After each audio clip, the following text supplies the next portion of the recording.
வாக்குத்தத்தம் யோவான் 14:27. சமாதானத்தை உங்களுக்கு வைத்து போகிறேன், சமானத்தை உங்களுக்கு வைத்து போகிறேன், என்னுடைய சமாதானத்தையே உங்களுக்கு கொடுக்கிறேன், என்னோட சமானத்தையே உங்களுக்கு கொடுக்கிறேன். உலகம் கொடுக்கிற பிரகாரம் நான் உங்களுக்கு கொடுக்கிறதில்லை, உலகம் கொடுக்கிற பிரகாரம் நான் உங்களுக்கு கொடுக்கறது இல்லை. உங்கள் இருதயம் கலங்காமலும் பயப்படாமலும் இருப்பதாக. உங்களுக்கு இருதயம் என்ன செய்யக்கூடாது? கலங்க வேண்டாம், பயப்பட வேண்டாம். எதை பார்த்து பயப்படாதீங்க, எதை பார்த்தும் கலங்காதீங்க. நான் உலகம் கொடுக்கிற சமானத்தில் என்னோட சமானத்தை வைத்து போகிறேன்.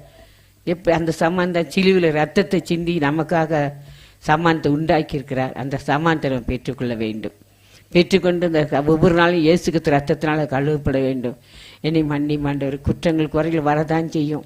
வந்தாலும் காலையில் எழுந்துச்சு சவம் பண்ணும்போது, ஆண்டவர் என் பாவங்களை மன்னிங்க, உங்கள் ரத்தத்தால் என் கழுவுங்கன்னு சொல்லி நம்ம ஒவ்வொரு நாளும் இயேசுக்கு ரத்தத்தினால கழுவப்பட வேண்டும்.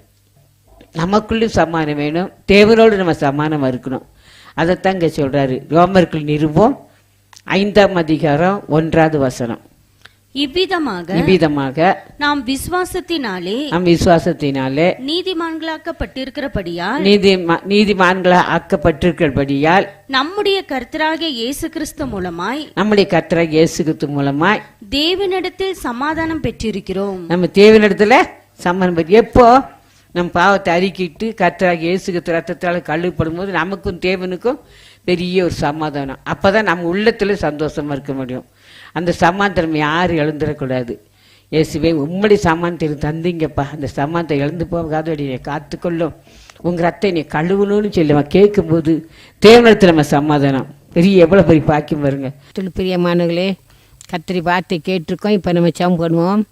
எங்களை அன்பா நேசித்து வழி நடத்துகிற எங்கள் பரலோக பரிசுத்த பிதாவே, நன்றியோடுமே துதிக்கிறோம், ஸ்தோத்திரிக்கிறோம். அப்பாமை துதிக்கிறோம். இந்த வார்த்தை கேட்குற ஒவ்வொரு மக்களையும் ஆசீர்வதிங்க, பலப்படுத்துங்க, சமானத்தை தாரும், சந்தோஷத்தாரும், மகிழ்ச்சி தாருமப்பா. ஆண்டவருடைய சத்தியத்தை கேட்டு அதன்படி நடக்க உதவி செய்யுங்கப்பா. வேலை இல்லாத மக்கள் வேலை தாங்க, திருமணம் ஆகாத மக்களுக்கு திருமணம் நடக்கணும் ஏசப்பா. குழந்தை பாக்கி இல்லாத மக்களுக்கு குழந்தை பாய் தரணும், சமா இல்லாத மக்களுக்கு சமான் தரணும், கடன் பிரச்சனை மாறணும், கண்ணீர் துடைக்கணும், குடும்பத்தில் சமான் தரணும். ஆண்டவருடைய குடும்பத்தில் ஆசீர்வாதத்தை கட்டளிட முடியாது செபிக்கிறோம் ஐயா. எல்லா துதிக்கா நாம் வாக்கியம் கை செலுத்துகிறோம். யாஸ்பா நாமத்தில் தாழ்மையாக கெஞ்சுகிறோம் பரமபிதாவே, ஆமே. கர்த்தர் நம்ம ஜெபத்தை கேட்டார், கலங்காதீங்க.